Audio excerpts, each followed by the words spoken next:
प्यारे बच्चों, आज हम बात करेंगे इथेनोइक एसिड के बारे में। हम यहाँ प्रॉपर्टीज़ पढ़ रहे हैं कार्बोनेटेड कंपाउंड में। हम यहाँ पर प्रॉपर्टीज ऑफ इथेनोइक एसिड के बारे में बात करेंगे।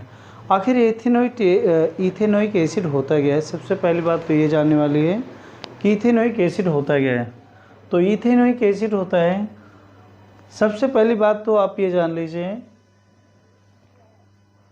एल्केन फैमिली के बारे में मैंने पहले भी आपको बताया था। एल्केन फैमिली है क्या? तो एल्केन फैमिली में सबसे पहले आता है आपका CH4। CH4 मतलब ये आपका मीथेन है। C2H6 आपका ईथेन है, ये आपका ईथेन। और C3H8 प्रोपेन। इन सारी चीज़ों के बारे में हम एक बार पढ़ चुके हैं यहाँ पर। तो ये आपके होते क्या हैं, सबसे पहली बात ये जानने वाली है कि आखिर ये होते क्या हैं। ये आपके एल्केन फैमिली में ये सैचुरेटेड हाइड्रोकार्बन्स होते हैं। सैचुरेटेड हाइड्रोकार्बन्स वो होते हैं जो सिंगल बॉन्ड के द्वारा जुड़े होते हैं। जब इनमें हम एक हाइड्रोजन कम कर देते हैं, ध्यान रहे यहाँ पर, जब हम एक हाइड्रोजन कम कर देंगे तो ये आपका जो मीथेन है ये आपका मिथाइल हो जाएगा। Methyl, ethyl, propyl, butyl, pentyl, hexyl, heptyl, octyl, octyl, nonyl और डेकाइल, इस तरीके से फॉर्म होंगे। और जब उसमें से एक हाइड्रोजन, अगर आप यहाँ पर मान लीजिए CH3 है आपका, CH3 में एक बॉन्ड की कमी होती है यहाँ पर, तो हम करते क्या है, यहाँ पर कोई ना कोई फंक्शनल ग्रुप उस हाइड्रोजन की जगह पर यहाँ पर क्या होगा, अटैच हो जाएगा। तो ये आपका जो एसिड का जो फंक्शनल ग्रुप होता है, एसिड का जो फंक्शनल ग्रुप होता है वो आपका COOH होता है। COOH का मतलब है यहाँ पर कार्बोक्सिलिक एसिड। लेकिन जब IUPAC में इसका नाम यहाँ पर ऐड करते हैं तो जो भी आपका यहाँ पैरेंटिक नेम होगा, पैरेंटिक नेम के साथ में हम इस कार्बोक्सिलिक एसिड को यहाँ पर ओइक लगा देते हैं। ओइक एसिड यहाँ पर आपका आ जाता है, आपका ओइक एसिड। तो यहाँ पर आपका अगर CH3COOH अगर हम यहाँ पर जोड़ दें तो ये आपका क्या हो जाएगा, इथेनोइक। इथेनोइक क्यों होगा? आप तो ये कहोगे कि मिथाइल जुड़ा हुआ और एक कार्बोक्सिलिक, मिथाइल कार्बोक्सिलिक एसिड कह दोगे, लेकिन ऐसा नहीं है। IUPAC नेमिंग में हम क्या करते हैं, सबसे पहले IUPAC नेमिंग जब हम करते हैं तो सबसे पहले हम कार्बन को काउंट करते हैं। तो कार्बन यहाँ पर कितने हैं, 2 कार्बन है, और यहाँ पर COOH ग्रुप आपका यहाँ पर अटैच है। तो उस केस में आपका ये इथेनोइक एसिड हो जाएगा। क्या हो जाएगा, इथेनोइक एसिड हो जाएगा। इथेनोइक एसिड हो जाएगा। तो इथेनोइक एसिड वो एसिड होता है जिसमें आपके 2 कार्बन होते हैं और COOH ग्रुप उसके साथ में अटैच होता है। ऐसे ग्रुप को, ये आपका इथेनोइक। अब हम इसकी प्रॉपर्टी के बारे में बताएंगे। तो हमने यहाँ पर आपको ये तो समझा दिया कि आखिर इथेनोइक एसिड आपका फॉर्म कैसे होता है, मतलब किन किन चीज़ों के कॉम्बिनेशन से आपका इथेनोइक एसिड आपका यहाँ पर फॉर्म होता है। तो सबसे पहली बात, पैरेंटिक नेम आपका, पैरेंटिक नेम यहाँ पर क्या है, CH3 मतलब मीथेन से बना हुआ मिथाइल, और COOH ग्रुप इसके साथ में जुड़ के आपका एसिटिक एसिड। हाँ, एक बात और जान लीजिए, इसे हम विनेगर, जनरल भाषा में हम इसको विनेगर कहते हैं। और दूसरी बात यहाँ पर ये है, विनेगर और जनरल नेम में हम इसको एसिटिक एसिड भी कहते हैं। अब एसिटिक एसिड की प्रॉपर्टी के बारे में, या विनेगर के बारे में, या इथेनोइक एसिड के बारे में 3 तरीके से हम इसको यहाँ पर देख रहे हैं, तो उसके बारे में बात करेंगे। सबसे पहले प्रॉपर्टी क्या है यहाँ पर,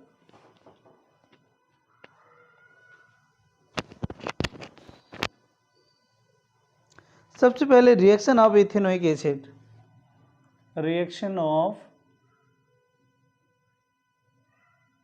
ethanoic acid, reaction of ethanoic acid. Ethanoic acid की रिएक्शंस क्या है यहाँ पर? तो सबसे पहली बात आप जान लीजिए यहाँ पर एस्टरिफिकेशन के बारे में। बहुत बोर्ड एग्जाम के लिए बहुत ही ज़्यादा इम्पोर्टेंट है एस्टरिफिकेशन। एस्टरिफिकेशन होता क्या है ये आप जान लीजिए। तो एस्टरिफिकेशन होता है, एक प्रोसेस होता है जिसमें कार्बोक्सिलिक एसिड, मतलब ये इथेनोइक एसिड आपका रिएक्ट किसके साथ करता है, इथाइल एल्कोहल के साथ में रिएक्ट करता है। उसी तरह जैसे मैंने आपको ये यहाँ पर एसिटिक एसिड बता दिया या इथेनोइक एसिड बता दिया, उसी तरह देखो C2H5OH है, यहाँ पर फंक्शनल ग्रुप के साथ में कोई कार्बन नहीं है, इसलिए हमें ये कार्बन यहाँ पर देखना पड़ता है। तो यहाँ पर 2 कार्बन है, इसलिए एथाइल एल्कोहल हो जाएगा। और या हम इसी को IUPAC नेम में क्या कहेंगे, इथाइल एल्कोहल न कह के हम इसको इथेनॉल कहेंगे। तो आप इसको यहाँ पर ऐसे कह सकते हो इथेनोइक एसिड और प्लस ये आपका है इथेनॉल। ये दोनों जब आपके रिएक्ट करते हैं तो यहाँ पर ये आपका फॉर्म हो जाएगा CH3COO-C2H5। आप ध्यान दीजिए यहाँ पर इसके फॉर्मेशन में हुआ क्या है, और साथ में यहाँ पर आपका क्या बन जाएगा, H2O फॉर्म हो जाएगा आपका। यहाँ पर आपका H2O फॉर्म होता है।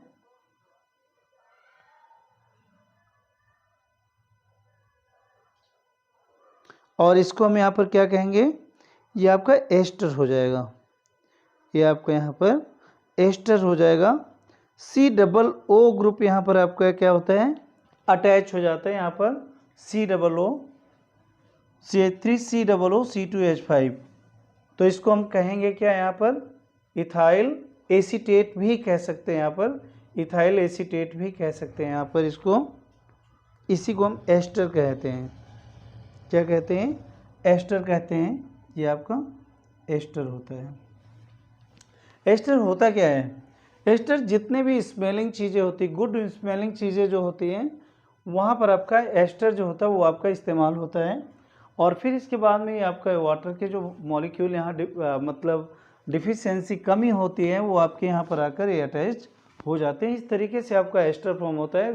तो जैसे आपसे कोई भी पूछ सकता है व्हाट इज द एस्टरिफिकेशन, तो एस्टरिफिकेशन के बारे में आप ऐसे एक्सप्लेन करेंगे, व्हेन एसिटिक एसिड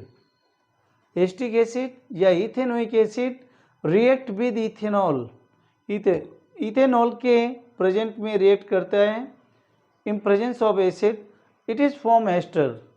एस्टर आपका क्या है, CH3COO-C2H5। और इस तरीके से आपका यहाँ पर ये एस्टर फॉर्म हो जाता है।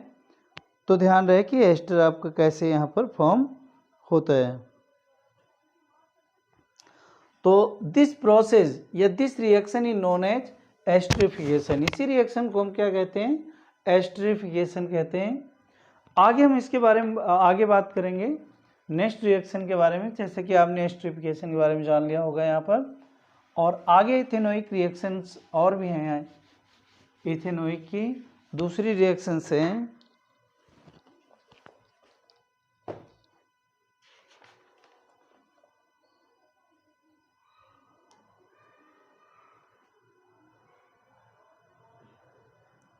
अब इसी रिएक्शन में अगर आपका एस्टर बना हुआ है CH3COO और C2H5 आपका, जैसे मैंने रिएक्शन में बताया, अगर ये आपका रिएक्ट करता है NaOH के साथ में, NaOH आपको मालूम है NaOH क्या होता है, ये बेस होता है। बेस मतलब सोडियम हाइड्रोक्साइड। ये जब दोनों आपस में रिएक्ट करते हैं ना, तो एल्कोहल आपका फिर से अलग हो जाता है। और एल्कोहल क्या होता है आपका, C2H5OH, C2 यहाँ पर आप राइट कर लीजिए, C2H5OH एल्कोहल और प्लस CH3COO-Na, ये सोडियम एसीटेट है। सोडियम एसीटेट और ये आपका इथाइल एल्कोहल, दोनों चीज़ें यहाँ पर दोबारा से ब्रेक हो जाते हैं। मतलब ये रिएक्शन आपकी यहाँ वहीं पे ख़त्म नहीं होती पहले वाले स्टेप में, ये डबल स्टेप रिएक्शंस है और ये जाकर आपकी यहाँ पर ख़त्म होती है। और इस रिएक्शन को हम इस तरीके से यहाँ पर देख पाते हैं कि एस्टर जो होता है आपका, वो NaOH के साथ में रिएक्ट, बेस के साथ में रिएक्ट करके आपका एल्कोहल बना देता है और सोडियम एसीटेट बना देता है। लेकिन इससे पहले वाले में हमने एसिड इस्तेमाल किया था, जिसमें हमने एल्कोहल और एल्कोहल और एसिड दोनों को मिलाकर हमने क्या बनाया था, एस्टर बनाया था। तो ये मतलब डबल स्टेप वाली रिएक्शंस हैं। अब आगे हम बात करेंगे, इस रिएक्शन के आगे हम बात करेंगे प्रॉपर्टीज के सेकेंड स्टेप में जाएंगे हम। जब इस सोडियम कार्बोनेट के साथ में CH3 COOH react with Na2CO3। सभी को मालूम है Na2CO3, बच्चों की Na2CO3 होता क्या है? तो Na2CO3 कार्बोनेट की वैलेंसी तो होती है यहाँ पर लग गई, और सोडियम की +1 होती है, वो आपकी यहाँ पर शो नहीं होती है। तो सोडियम कार्बोनेट, ये आपका इथेनोइक एसिड, और ये आपका सोडियम कार्बोनेट,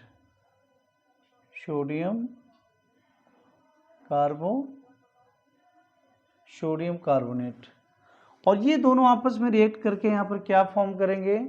तो यहाँ पर ये आपका फॉर्म करेंगे sodium acetate water, sodium acetate Na, ऐसे आप राइट कर सकते हो इसको, CH3COO Na, और कार्बन डाइऑक्साइड बनेगा, और यहाँ पर वाटर जो होगा वो आपका यहाँ पर फॉर्म होगा। तो इस तरीके से दो रिएक्शन है आपकी प्रॉपर्टीज ऑफ इथेनोइक एसिड में, जिनके बारे में हमने यहाँ पर पढ़ लिया है, और बाकी हम नेक्स्ट वीडियो में पढ़ेंगे।